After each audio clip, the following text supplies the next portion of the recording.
नमस्कार दोस्तों, मैं संजय अपने YouTube चैनल संजय एकेडमी में आपका स्वागत करता हूं। दोस्तों, आज CDP श्रृंखला का ये 14वां चैप्टर है, जो कि आपके लिए ऑल ओवर इंडिया होने वाली टीचिंग एग्ज़ाम जैसे UPTET, CTET, KBS, DSSB, REET, super TET आदि ऑल ओवर इंडिया होने वाली टीचिंग एग्ज़ाम में आपके लिए हेल्पफुल रहेगा। दोस्तों, आइए आगे चलते हैं। दोस्तों, आगे चलने से पहले हमारे YouTube चैनल संजय एकेडमी को सब्सक्राइब करें, लाइक करें एंड शेयर करें। इसी के साथ पहला प्रश्न। दोस्तों, आज के सेशन का ये पहला प्रश्न, प्रश्न नंबर 1। प्रश्न नंबर 1 क्या है, देखते हैं दोस्तों। प्रश्न नंबर 1 है, निम्नलिखित में से कौन सा विकल्प विद्यार्थियों की सोच को सुसाध्य करता है। प्रश्न है दोस्तों, निम्नलिखित में से कौन सा विकल्प विद्यार्थियों की सोच को सुसाध्य करता है। ऑप्शन है दोस्तों, ऑप्शन ए वेधन और अभ्यास, ऑप्शन नंबर बी है बिना समझे कॉपी करना, ऑप्शन नंबर सी है दोस्तों साथियों के साथ चर्चा करना, साथियों के साथ, ऑप्शन नंबर डी है निष्क्रिय रूप से सुनना। सही उत्तर क्या हो जाएगा दोस्तों, निष्क्रिय रूप से सुनना। ये तो गलत हो जाएगा दोस्तों, क्योंकि विद्यार्थी कभी निष्क्रिय नहीं होते, हमेशा सक्रिय होते हैं। कैसे होते हैं दोस्तों, सक्रिय होते हैं। ऑप्शन नंबर ए देखते हैं वेधन और अभ्यास, ये भी बिल्कुल गलत हो जाएगा दोस्तों। बिना समझे कॉपी करना, ये तो इसका कोई अर्थ ही नहीं है दोस्तों। बिना समझे कॉपी क्यों करेंगे, समझ कर मीनिंग मेकिंग करेगा विद्यार्थी, इसीलिए बी भी गलत हो गया। ऑप्शन एक ही बचा दोस्तों, option number C, option number C, option number C. तो प्रश्न नंबर 1 का सही उत्तर हो जाएगा दोस्तों ऑप्शन नंबर सी। आइए अगला प्रश्न। अगला प्रश्न दोस्तों प्रश्न नंबर 2। प्रश्न नंबर 2 क्या है, देखते हैं। प्रश्न नंबर 2, प्रश्न नंबर 2 है ऐसे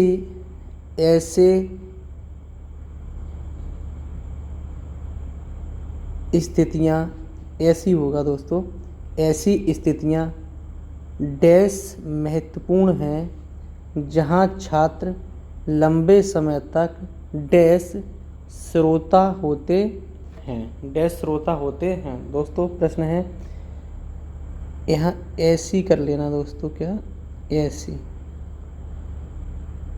ऐसी,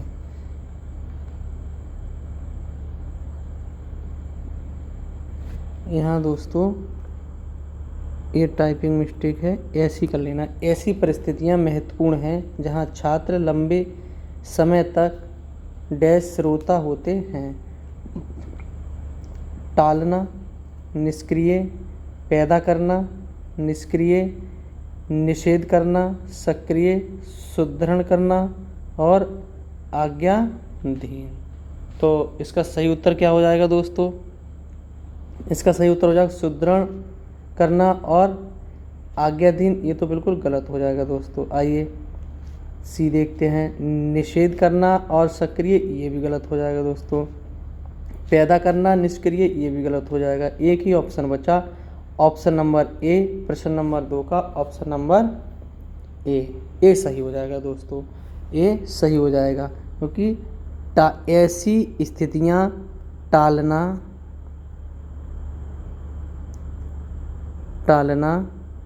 महत्वपूर्ण हैं जहाँ छात्र लंबे समय तक निष्क्रिय, क्या दोस्तों,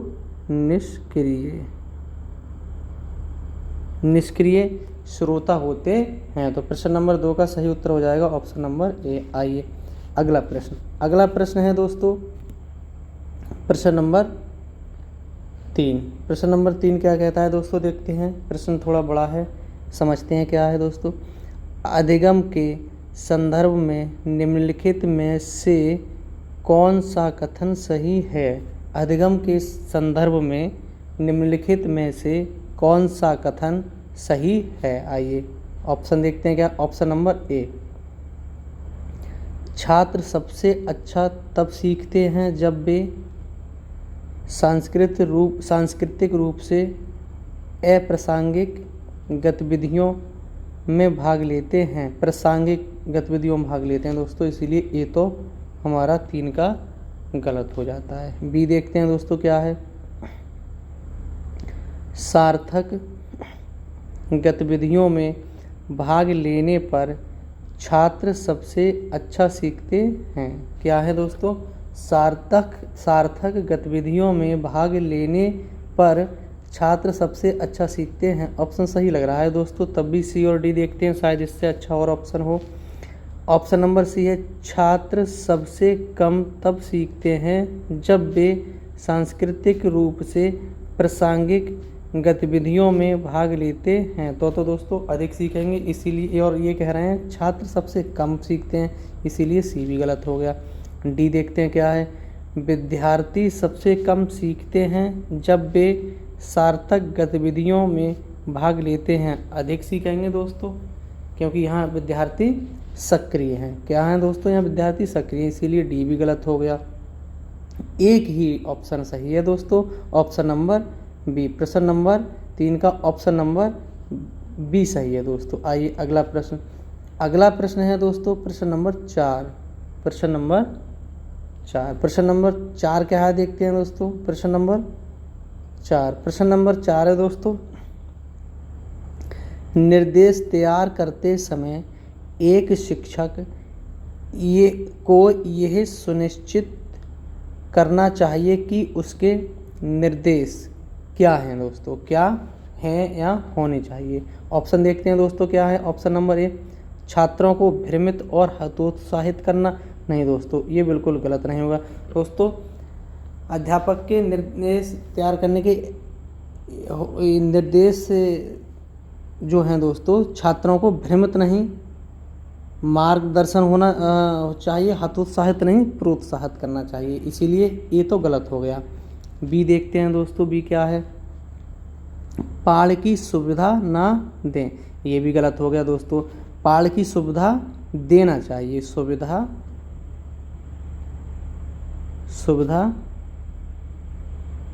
दें, ऐसे निर्देश हों जो पाठ की सुविधा दें दोस्तों, सुविधा दें। अधिगम को मध्यस्थ ना करें। नहीं दोस्तों, अधिगम को मध्यस्थ ना करें। तो दोस्तों ये भी गलत हो जाएगा दोस्तों, ये भी गलत हो जाएगा दोस्तों। सीखने के हस्तांतरण में मददगार ना हो, ये भी गलत हो जाएगा दोस्तों। तो प्रश्न दोबारा पढ़ते हैं दोस्तों। निर्देश तैयार करते समय एक शिक्षक को यह सुनिश्चित करना चाहिए कि उसके निर्देश छात्रों को भ्रमित और हतोत्साहित ना करें। बिल्कुल सही दोस्तों, थोड़ी मिस्टेक हुई, बिल्कुल। तो दोस्तों प्रश्न नंबर 4 का सही उत्तर हो जाएगा ऑप्शन नंबर ए दोस्तों, छात्रों को भ्रमित और हतोत्साहित ना करें। बिल्कुल सही बात, तो इसीलिए प्रश्न नंबर 4 का सही उत्तर हो जाएगा ऑप्शन नंबर ए। आइए अगला प्रश्न है दोस्तों। अगला प्रश्न है प्रश्न नंबर 5। प्रश्न नंबर 5 क्या कहता है देखते हैं दोस्तों। प्रश्न नंबर 5 दोस्तों, प्रश्न नंबर 5 है। प्रश्न नंबर 5, अधिगम के सामाजिक संरचनात्मक दृष्टिकोण को समर्थन देने वाले शिक्षाविदों द्वारा निम्नलिखित में से किसे बढ़ावा नहीं दिया जाता है। किस पर ध्यान देना है दोस्तों हमें? इस पर ध्यान देना है, नहीं पर। ऑप्शन देखते हैं दोस्तों क्या है। ऑप्शन नंबर ए, व्यवहार का अनुकूलन करना, व्यवहार का अनुकूलन करना। ऑप्शन नंबर बी है खोजी अधिगम। ऑप्शन नंबर सी है पाठ प्रदान करना। ऑप्शन नंबर डी है सांस्कृतिक साधनों का प्रयोग करना। तो प्रश्न नंबर 5 का सही उत्तर क्या हो जाएगा दोस्तों? सांस्कृतिक साधनों का प्रयोग करना, ये तो बिल्कुल सही है दोस्तों, इसीलिए गलत है। पाठ प्रदान करना, ये भी बिल्कुल सही है, इसीलिए गलत हो जाएगा दोस्तों, क्योंकि हमारे लिए विद्यार्थियों की मदद करनी चाहिए अधिगम प्रक्रिया में। खोजी अधिगम, ये तो और ही अच्छा ऑप्शन है दोस्तों, इसीलिए गलत हो गया।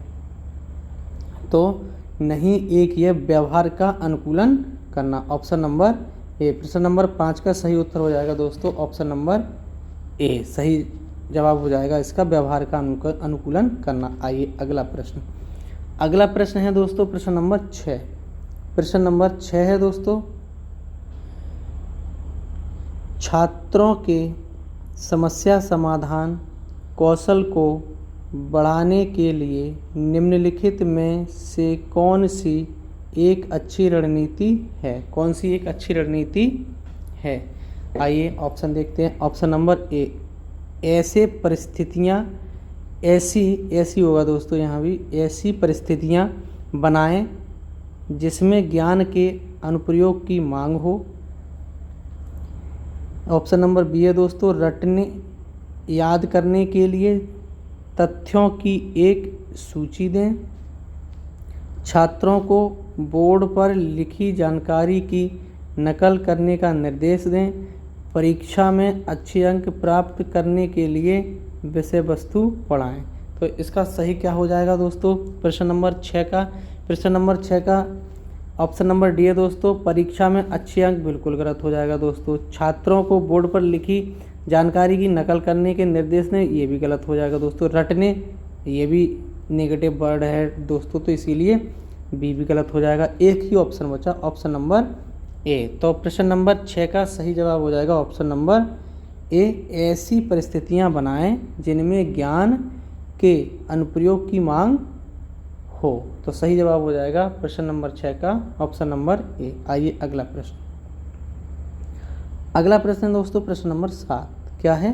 प्रश्न नंबर 7। प्रश्न नंबर 7 है, एक शिक्षक को बच्चों के बीच भ्रांतियों से किस तरह निपटना चाहिए?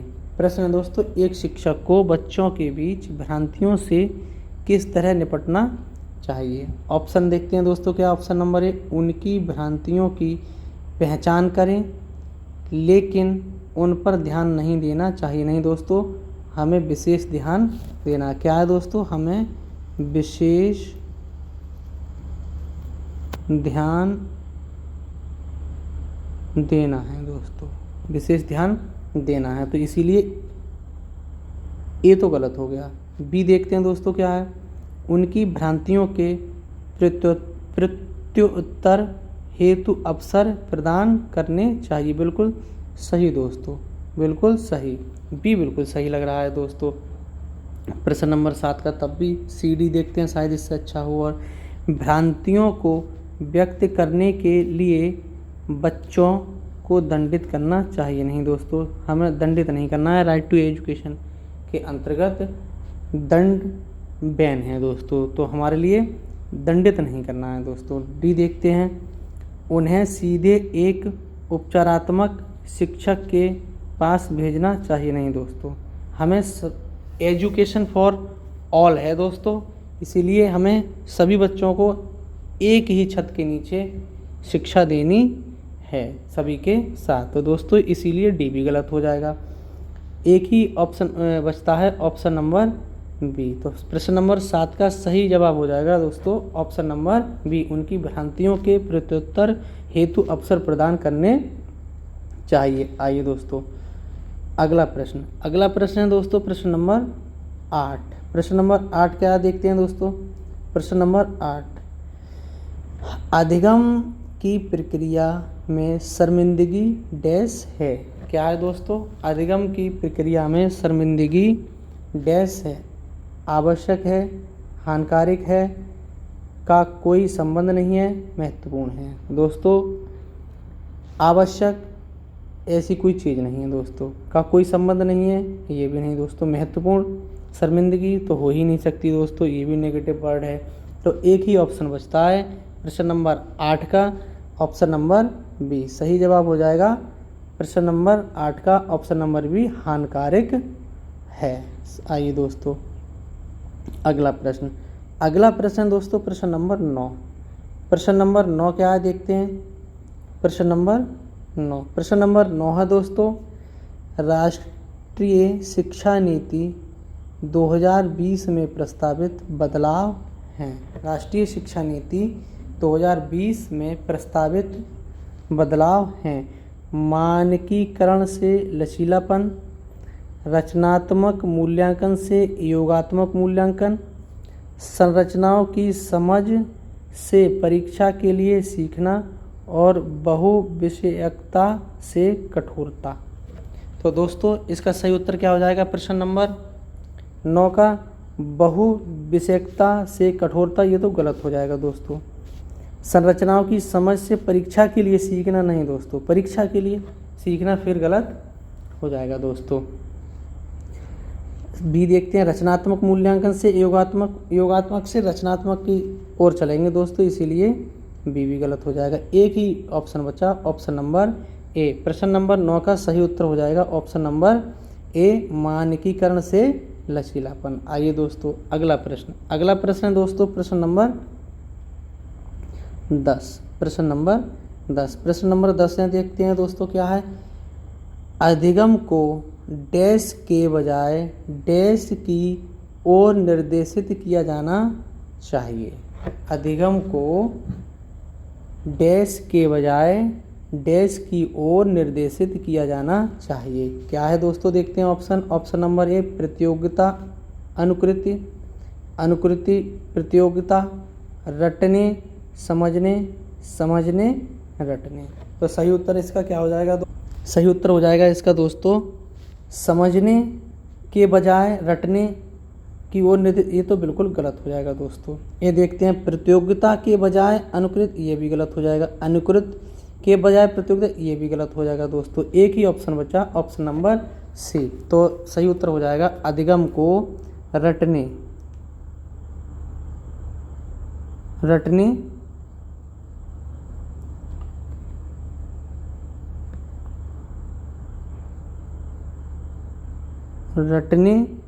के बजाय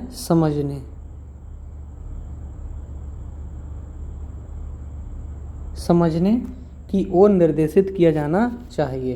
तो सही उत्तर हो जाएगा ऑप्शन नंबर सी दोस्तों। क्या हो जाएगा ऑप्शन नंबर सी, 10 का ऑप्शन नंबर सी दोस्तों। और अंग्रेजी में इसका ऑप्शन हो जाएगा ऑप्शन नंबर डी सही दोस्तों, क्योंकि ये टाइपिंग मिस्टेक है दोस्तों, इसीलिए इंग्लिश में इसका उत्तर हो जाएगा डी, ऑप्शन नंबर डी, और हिंदी में ऑप्शन नंबर सी सही हो जाएगा, रटने से समझने। आइए अगला प्रश्न है दोस्तों प्रश्न नंबर 11। प्रश्न नंबर 11 क्या कहता है देखते हैं दोस्तों। प्रश्न नंबर 11 है कथन। दोस्तों ऑनलाइन परीक्षा में आने वाली ये नए प्रश्न हैं। अब आने वाले समय में जो परीक्षा ऑनलाइन होंगी, इसी तरह के प्रश्न अधिक बनेंगे दोस्तों, इसीलिए ऐसे प्रश्नों की भरपूर प्रैक्टिस करें, तभी काम बनेगा दोस्तों। आइए प्रश्न नंबर 11 देखते हैं। प्रश्न नंबर 11 क्या है? कथन ए, बच्चे सही ढंग से नहीं सीख पाते अगर वह अस्वस्थ या अल्पपोषित हैं। तर्क, ये तो सही है दोस्तों, हमारा कथन तो सही है, बिल्कुल सही है। बच्चे सही ढंग से नहीं सीख पाते अगर वह अस्वस्थ या अल्पपोषित हैं, बिल्कुल सही है दोस्तों। तर्क देखते हैं, तर्क क्या है? तर्क है आर, विकास के सभी आयाम परस्पर रूप से जुड़े हुए हैं। शारीरिक विकास संज्ञानात्मक विकास को प्रभावित करता है, बिल्कुल दोस्तों, आर भी बिल्कुल सही है हमारा, आर भी बिल्कुल सही। तो एक ही ऑप्शन हो गया, ऑप्शन नंबर ए और आर दोनों सही हैं, और आर सही व्याख्या करता है ए की। तो प्रश्न नंबर 11 का सही उत्तर हो जाएगा दोस्तों ऑप्शन नंबर ए। आइए अगला प्रश्न दोस्तों प्रश्न नंबर 12। प्रश्न नंबर 12। प्रश्न नंबर 12 क्या है देखते हैं दोस्तों। प्रश्न नंबर 12, निम्नलिखित उदाहरण विकास के किस सिद्धांत की व्याख्या करता है। एक बच्ची चलने से पहले खड़ा होना सीखती है और बोलने से पहले बड़बड़ाना। तो सही उत्तर क्या हो जाएगा दोस्तों इसका। प्रश्न दोबारा देख लेते हैं दोस्तों, बड़ा प्रश्न है थोड़ा। निम्नलिखित उदाहरण विकास के किस सिद्धांत की व्याख्या करता है। सिद्धांत क्या है देखते हैं दोस्तों। एक बच्ची चलने से पहले खड़ा होना सीखती है और बोलने से पहले बड़बड़ाना सीखती है दोस्तों। तो इसका सही उत्तर क्या हो जाएगा दोस्तों। ऑप्शन नंबर ए, विकास क्रमबद्ध होता है। विकास का क्रम सिर से पैर की ओर होता है। ऐसी तो कोई बात नहीं कही है दोस्तों प्रश्न में। विकास का क्रम सिर से पैर की ओर होता है, ये तो हेड टू टो हो जाएगा दोस्तों। तो ये प्रश्न में ऐसा कुछ नहीं कहा है, वैसे तो ये सही है, इसीलिए ये तो गलत हो जाएगा दोस्तों। विकास अव्यवस्थित होता है, ये भी गलत हो जाएगा दोस्तों, क्योंकि एक निश्चित सीक्वेंस है दोस्तों विकास का। विकास केंद्र से हाथ पैर की तरफ होता है, ऐसा भी नहीं है दोस्तों। तो एक ही ऑप्शन सही है दोस्तों, ऑप्शन नंबर ए, विकास क्रमबद्ध होता है दोस्तों। प्रश्न नंबर 12 का सही उत्तर हो जाएगा ऑप्शन नंबर ए, विकास क्रमबद्ध होता है। आइए अगला प्रश्न। अगला प्रश्न दोस्तों प्रश्न नंबर 13। प्रश्न नंबर 13 क्या है देखते हैं। प्रश्न नंबर 13 दोस्तों फिर अजर्सन वाला कथन वाला है। प्रश्न क्या है, कथन क्या है देखते हैं दोस्तों। कथन ए, बच्चे अपने समाज की जानकारी, कौशल, मूल्य, रीति रिवाज केवल औपचारिक कारणों से सीखते हैं। दोस्तों बिल्कुल गलत हो जाएगा। औपचारिक नहीं, औपचारिक अनौपचारिक दोनों से सीखते हैं दोस्तों। किससे सीखते हैं, दोनों से सीखते हैं। तो हमारा कथन तो गलत हो गया। तर्क देख लेते हैं दोस्तों क्या है। सामाजिकरण एक सरल और रैखिक प्रक्रिया है जो एक सुनियोजित तरीके से होती है। सही विकल्प चुनें, सही विकल्प चुनें। तो दोस्तों आर जो है, सामाजिकरण एक सरल और रैखिक, सरल नहीं है दोस्तों, इसीलिए रैखिक ऐसा कुछ नहीं है दोस्तों, इसीलिए हमारा तर्क भी गलत हो गया। तो इसका देख ए और आर दोनों ही गलत हैं दोस्तों प्रश्न नंबर 13 के। तो प्रश्न नंबर 13 के ए और आर ऑप्शन देखते हैं। ए और आर दोनों सही हैं, आर सही व्याख्या करता है ए की, ये तो गलत हो जाएगा दोस्तों। ए और आर दोनों सही है, नहीं दोस्तों दोनों ही गलत हैं। ए सही है लेकिन आर गलत है, ये भी गलत हो जाएगा दोस्तों। ए और आर दोनों गलत हैं। प्रश्न नंबर 13, प्रश्न नंबर 13 का सही उत्तर हो जाएगा ऑप्शन नंबर डी, ए और आर दोनों गलत हैं। आइए अगला प्रश्न। अगला प्रश्न दोस्तों प्रश्न नंबर 14। प्रश्न नंबर 14, प्रश्न नंबर 14 क्या है देखते हैं दोस्तों। प्रश्न नंबर 14 है, प्रश्न नंबर 14, प्रश्न नंबर 14 क्या है देखते हैं दोस्तों। जीन पियाजे रचनावाद क्या प्रस्तावित करता है कि बच्चे संज्ञानात्मक विकास के 4 चरणों में मुख्यतः किस प्रकार प्रगति करते हैं। क्या है दोस्तों, जीन पियाजे संरचनावाद, जीन पियाजे रचनावाद।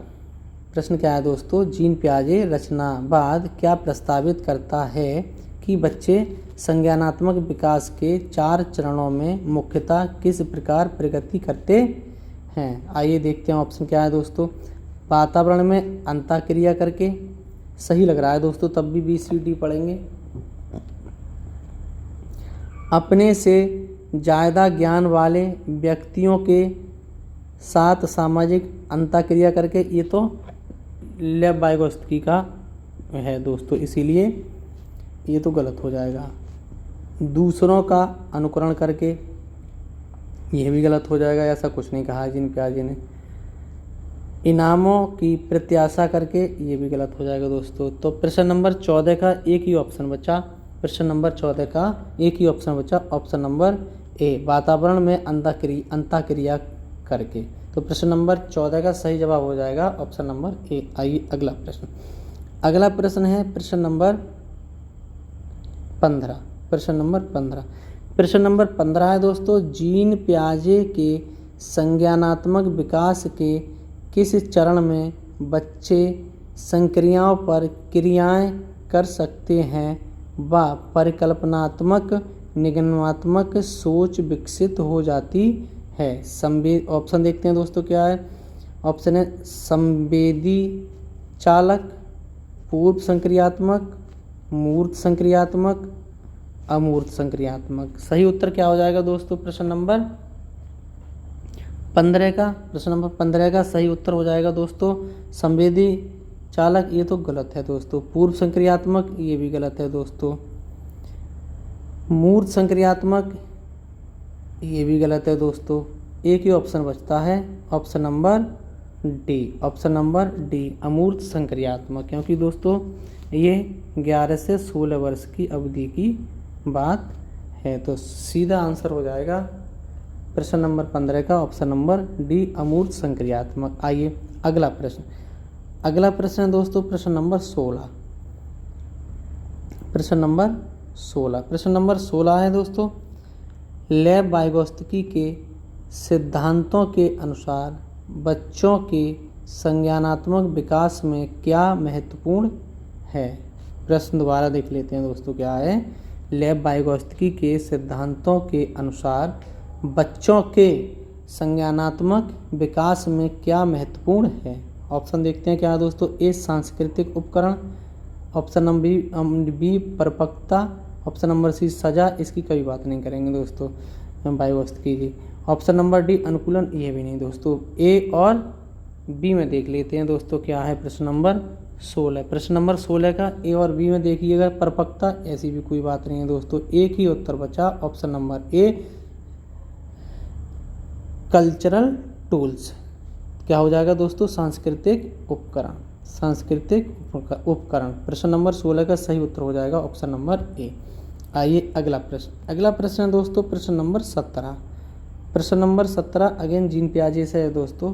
देखते हैं दोस्तों, बहुत जल्द सीटेट अनाउंस होते ही मैं सीडीपी और ईबीएस और हिंदी की महा मैराथन लेकर आऊँगा दोस्तों।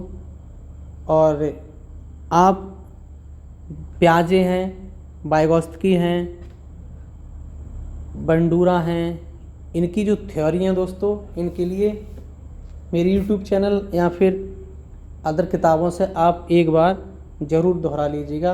आपकी समझ में आ जाएगी ये प्रश्न क्या कह रहे हैं और आप जवाब बहुत जल्द समझकर देने लगेंगे दोस्तों। एक बार रिवाइज ज़रूर कर लीजिएगा। और जैसे ही सीटेट अनाउंस होगा दोस्तों, मैं बहुत जल्द मैराथन लेकर आने वाला हूं दोस्तों। आइए देखते हैं दोस्तों प्रश्न नंबर 17 क्या है। प्रश्न नंबर 17 है दोस्तों, जीन पियाजे लेब वाइगोत्स्की के सिद्धांतों में प्रमुख अंतर क्या है। यानी कि जीन पियाजे के और लेब वाइगोत्स्की के सिद्धांतों में प्रमुख कॉमन यानी कि कॉमन अंतर क्या है दोस्तों। प्रश्न का मतलब ये है। आइए देखते हैं क्या है दोस्तों। ऑप्शन देखते हैं। ऑप्शन नंबर ए, पियाजे ने संज्ञानात्मक विकास में भाषा की भूमिका पर बल दिया है। वाइगोत्स्की ने सीखने में वंशानुगत क्षमताओं को प्राथमिक महत्व दिया। वाइगोत्स्की ने संज्ञानात्मक विकास में संस्कृति की भूमिका पर बल दिया। पियाजे ने इस बात पर बल दिया कि बच्ची खुद से व दूसरों की मदद से क्या कर सकती है। तो प्रश्न नंबर 17 का सही जवाब क्या हो जाएगा दोस्तों। प्रश्न नंबर 17। प्रश्न नंबर 17 का सही जवाब क्या हो जाएगा दोस्तों। पियाजे ने संज्ञानात्मक विकास में भाषा की भूमिका पर बल दिया, तो गलत हो जाएगा दोस्तों। वाइगोत्स्की ने सीखने में वंशानुगत क्षमताओं को प्राथमिकता दी, ऐसी कोई बात नहीं है दोस्तों। वो सामाजिक संरचनावादी हैं दोस्तों। ऑप्शन नंबर सी सही लग रहा है दोस्तों। वाइगोत्स्की ने संज्ञानात्मक विकास में संस्कृति की भूमिका पर बल दिया, बिल्कुल सही ऑप्शन लग रहा है दोस्तों। डी देखते हैं। पियाजे ने इस बात पर बल दिया कि बच्ची खुद से व दूसरों की मदद से क्या कर सकती है? नहीं दोस्तों, ये भी गलत हो जाएगा। तो ऑप्शन नंबर सी, प्रश्न नंबर 17 का सही जवाब हो जाएगा ऑप्शन नंबर सी। आइए अगला प्रश्न। अगला प्रश्न है दोस्तों प्रश्न नंबर 18। प्रश्न नंबर 18 क्या है देखते हैं दोस्तों। कैरोल गिलिगन ने लॉरेंस कोहलबर्ग के नैतिक विकास के सिद्धांत की समालोचना करते हुए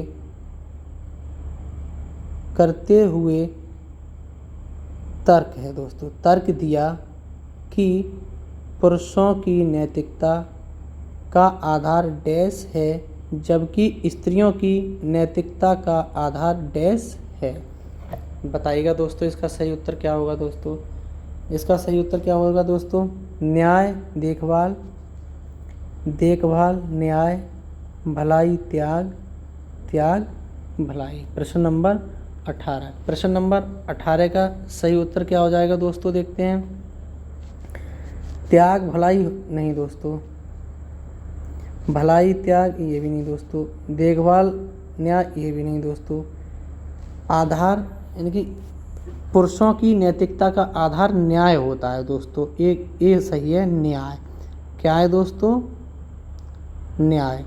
पुरुषों की नैतिकता का आधार न्याय है जबकि स्त्रियों की नैतिकता का आधार केयर यानी कि देखभाल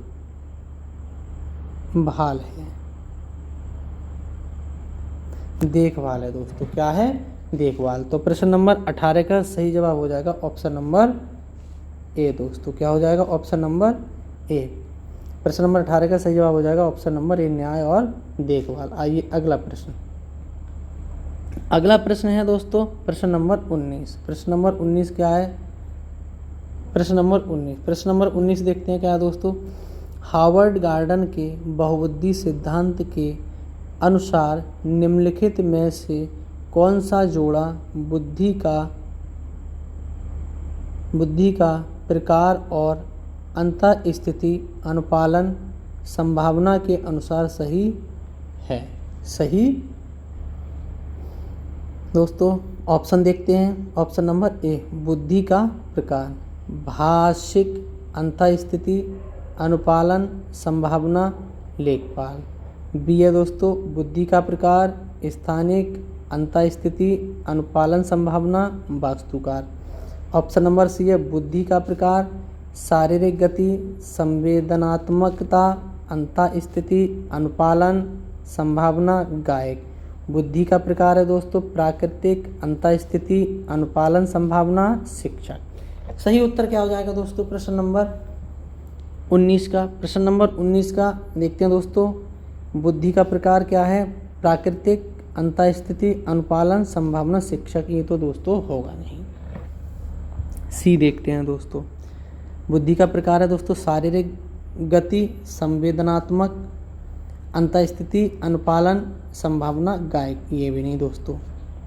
बी देखते हैं बुद्धि का प्रकार क्या है, स्थानिक अंतःस्थिति अनुपालन संभावना वास्तुकार। बिल्कुल सही दोस्तों, ऑप्शन नंबर बी बिल्कुल सही लग रहा है। तब भी ये देखते हैं बुद्धि का प्रकार भाषिक अंतःस्थिति अनुपालन संभावना लेखपाल। ये भी बिल्कुल गलत। एक ही ऑप्शन सही है दोस्तों, ऑप्शन नंबर बी। प्रश्न नंबर 19 का ऑप्शन नंबर बी है बुद्धि का प्रकार स्थानिक अंतःस्थिति अनुपालन संभावना वास्तुकार। ये दोस्तों सही हो जाएगा ऑप्शन नंबर बी। 19 का सही जवाब हो जाएगा ऑप्शन नंबर बी। आइए अगला प्रश्न। प्रश्न नंबर 20 दोस्तों। अगला प्रश्न है प्रश्न नंबर 20।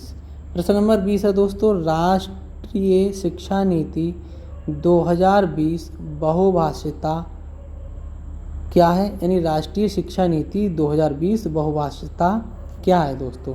बहुभाषिता को बच्चों के सीखने में एक रुकावट की तरह देखती है। नहीं दोस्तों, रुकावट की तरह नहीं, ये तो पूंजी की तरह देखती है दोस्तों, पूंजी की तरह देखती है। ये तो बहुभाषिता को बहुत महत्व देती है दोस्तों राष्ट्रीय शिक्षा नीति 2020। तो ये तो गलत हो जाएगा दोस्तों। बी देखते हैं दोस्तों। जवाब मैंने अभी दे दिया दोस्तों। ऑप्शन नंबर बी बहुभाषिकता को कक्षा में पूंजी के रूप में देखती है। बिल्कुल सही दोस्तों। तब भी सी डी और देखते हैं, शायद इससे भी अच्छा उत्तर मिल जाए हमारे लिए। सी है दोस्तों, शिक्षण अधिगम की प्रक्रिया को एक अनावश्यक जटिलता के रूप में देखती नहीं, बिल्कुल गलत दोस्तों। समावेशी शिक्षा में अवरोध के रूप में देखती है, नहीं दोस्तों, ये अवरोध के रूप में नहीं देखती। तो सही उत्तर हो जाएगा दोस्तों ऑप्शन नंबर बी। बहुभाषिकता को कक्षा में पूंजी के रूप में देखती है, ऑप्शन नंबर बी। तो दोस्तों प्रश्न नंबर 20 का सही उत्तर हो जाएगा ऑप्शन नंबर बी। सही उत्तर हो जाएगा ऑप्शन नंबर बी। आइए दोस्तों अगला प्रश्न। बस दोस्तों आज ये 20 प्रश्न थे। इन 20 प्रश्नों का संकलन दोस्तों आपके लिए कैसा लगा, और वीडियो ज़रूर देखें दोस्तों, आपके लिए बहुत हेल्पफुल रहेगी। और देखने के बाद कमेंट बॉक्स में ज़रूर बताएं दोस्तों कि 20 आउट ऑफ 20 आपके कितने सही हुए दोस्तों। कमेंट बॉक्स में ज़रूर बताएं दोस्तों। और आइए दोस्तों अंत में 20 प्रश्नों का जो संकलन है दोस्तों कैसा लगा, अगर इससे संबंधित आपका कोई जवाब हो उसे भी कमेंट बॉक्स में ज़रूर बताएं दोस्तों। आइए अंत में क्या वही दोस्तों कि हमारी यूट्यूब चैनल संजय एकेडमी को सब्सक्राइब करें, लाइक करें एंड शेयर करें दोस्तों। यूट्यूब चैनल संजय एकेडमी को सब्सक्राइब करें, लाइक करें एंड शेयर करें दोस्तों। और अगर इससे संबंधित आपका कोई सुझाव हो तो उसे भी कमेंट बॉक्स में ज़रूर दें। इसी के साथ सभी दोस्तों को नमस्कार, थैंक यू।